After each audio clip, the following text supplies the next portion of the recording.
Welcome, my name's Doctor Warrick Bishop. I'm a cardiologist, I'm an author and a keynote speaker. I'm CEO of the Healthy Heart Network. I'm all about trying to help people live as well as possible for as long as possible. Heart disease is huge in Australia. Every 20 minutes someone suffers a heart attack. Most of these could probably have been avoided if only we knew what to do. This podcast is all about helping you understand blood pressure, weight, cholesterol for better health. If you enjoy this podcast, I would be honoured for a 5-star review. You can share it with your family and friends. It may well save someone you love. Hi, it's Dr. Warrick here, and thanks so much for joining me on my podcast and videocast station. Today I've got an interesting one, or at least I think it's an interesting one. It's about V02 max and lactate. Well, you already know that because you've seen the title of this podcast. So first of all, thanks so much for joining me. If you like what I produce, please share it with someone and please subscribe. And like it. That'd be really cool. That's what everyone sort of needs on social media. I'd really like to see that happen because I put a fair bit of work into these presentations, these bits of information, and honestly, I'd really like to see this work land with as many people as possible if it could help them. So I'm going to be talking about V02 max, which is really interesting and talks about fitness. If anyone's been following me, particularly listening to my podcasts around aging, V02 max has been repeatedly flagged as a very, very important marker for your longevity. But there is talk about this thing called lactate, and today I'd like to share a little bit around that because, well, I think it's a pretty interesting story. So I actually do have some slides for this, so if you're watching it on YouTube, that's fine. If you're just listening, that's okay, because I'll present the information without you needing to having to see anything. But let's do that. I'm going to share my screen and we'll get on and talk about VO2 max and lactate and what the difference is and why people talk about it. Well, interestingly, both are markers for fitness, but there is a reason that lactate is probably slightly more sensitive, and that's what I'll touch on today. Interestingly, though, it seems that elite athletes, and their coaches in particular, have touched on this literally decades ago and have been using lactate as a marker. It may well be creeping into the longevity space, which is why I'm going to talk about it, because the longevity space constantly comes back to VO2 max. So why might VO2 max not be enough? And why might lactate be more useful? Well, let's just talk about what the difference is, or what VO2 max actually measures. And to a large degree, VO2 max really gives us the maximum amount of oxygen your body can use during intense exercise. The way I'd almost put this to you is if you try and use a car analogy and you think about how much petrol or fuel, oxygen, can that engine get to the cylinders, the pistons or the muscles. So VO2 max really reflects, to a degree, how big your engine is, how it gets fuel to the pistons, the muscles, and delivers that fuel there.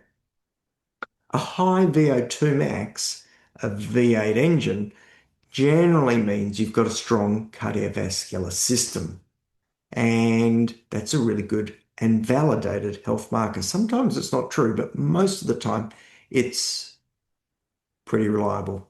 But it's not the whole story. And this is why coaches brought it to elite athletes years ago. What they noticed was that you could have two athletes with identical VO2 max, i.e. both getting lots of fuel to their muscles, their pistons, but they had different outcomes. And what they realized was that that was down to how the muscles utilized the oxygen.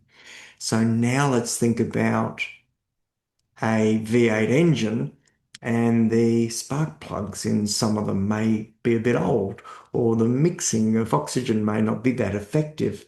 And so even though we've got two V8 engines receiving the same amount of fuel, i.e. the same VO2 max, one of those engines is not as effective and not as efficient. So lactate is our differentiator. It's a little bit of extra granularity on how well is that fuel being used. So VO2 max, great starting point, but it's not the whole story. What lactate's really reflecting is mitochondrial efficiency, how well that fuel, how well those little energy cells within our body are burning fuel. Um, we know that the better the mitochondria work, the better they burn fuel.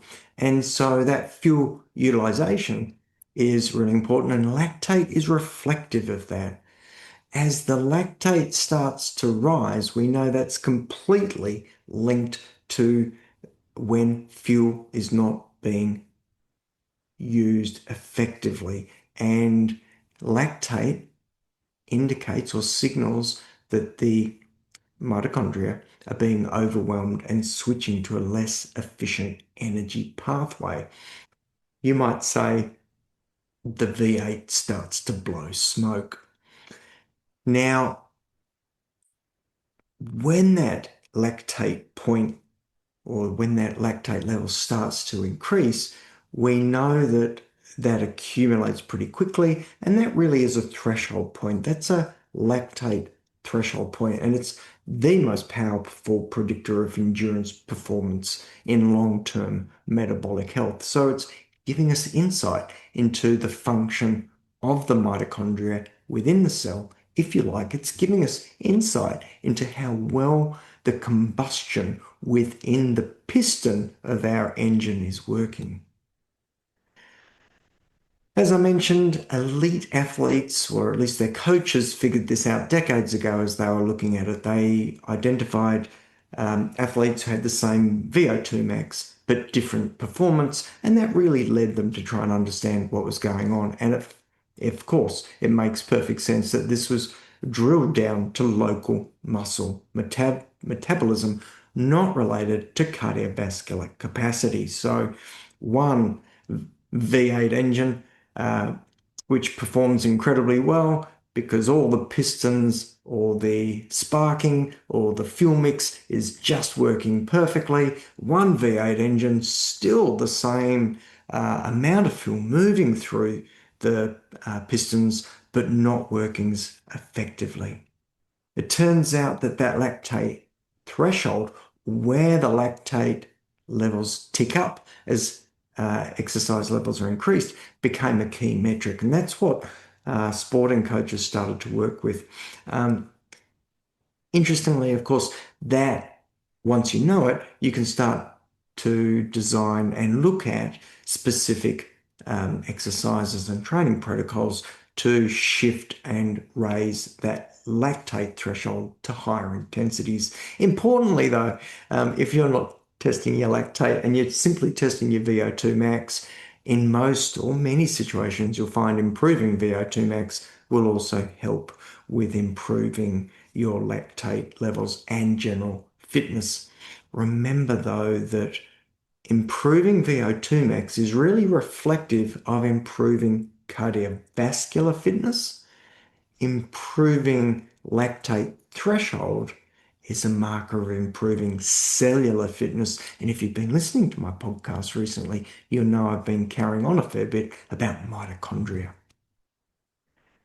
The longevity science is starting to follow this space. Of course, there's a lot of work with VO2 max and protocols and testing. And in fact, we're looking within the business that I own in Hobart at Longevity Labs to bring in VO2 max testing and training very soon. And soon after that, we're probably going to bring in lactate testing depending on demand. Remember that that VO2 max tells you how strong, how well functioning the cardiovascular delivery system is. Are we getting petrol to the pistons? it's a really good marker. And a V8 engine generally is a stronger engine than a smaller 4-cylinder engine. VO2 max tells us how much oxygen can reach the muscles, and that is pretty important, and it is a good starting point. I'm not diminishing the value of VO2 max testing and training at all. I'm just simply saying that we can actually refine it and bring more granularity. And that's because lactate threshold gives us an idea about how efficiently those muscles are using that oxygen that's delivered. It tells us about cellular health and, of course, mitochondrial health. And that's really important because we know that everything actually happens at a cellular level. And that lactate threshold also gives us some insight into training. So what would you take away from this? Apart from now knowing the difference between VO2 max, V8 engine, and lactate, fuel mix and sparking, what would you take away from your understanding now comparing VO2 max to lactate? Well, VO2 max is still a valuable marker, and there is no diminution of the role in measuring it, using it, and repeat measuring it. Lactate gives us just a bit of extra information and looks more cellularly rather than VO2 max, which is looking cardiovascularly. How well is the heart? How well are the blood vessels? How well are the muscles opening up to that oxygen? Lactate, how well are the cells dealing with the oxygen? Slightly different. Elite athletes tend to do both. They will look at VO2 max and they'll look at lactate, and longevity science is starting to follow that. Testing and training around lactate thresholds is quite likely going to be something that we'll see in that longevity space in the longer term, and it's certainly something that is central to the training of elite athletes these days. So there you go, VO2 max, lactate, you now know all about it. Hope you found that interesting. Thanks so much for joining me. I'll be back next week. If you've got any queries or questions or even suggestions, drop me a note at info@drwarrickbishop.online. Till next time, please share, like, and subscribe if you wouldn't mind. But I hope you live as well as possible for as long as possible. Take care, and bye for now. Did you know that coronary artery disease kills 1 in 4 people? So most of us are likely to carry some risk or know someone who does. If you're interested in finding out more about how to evaluate that risk, check out www.virtualheartcheck.com.au. It'll give you information about risk and what else can be done to be even more precise.